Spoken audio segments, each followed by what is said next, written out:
Western express हायवेवर वाहतूक कोंडी झाल्याची मोठी बातमी सध्या हाती येते।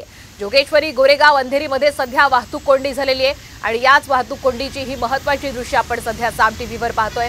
मुंबईत सकाळपासूनच ढगाळ वातावरण आहे। मुंबईला आणि उपनगराला पावसाचा येलो अलर्टही घोषित करण्यात आलेला आहे आणि इथल्या परिस्थितीचा आढावा घेतलेला आहे आमचे प्रतिनिधी संजय गडदे यांनी। मुंबईत आज पहाटेपासूनच मुसळधार पावसाला सुरुवात झाली आहे। मुंबईत अधूनमधून आज जो आहे तो मुसळधार पाऊस कोसळत आहे। परिणामी जे मुंबई उपनगरातील अनेक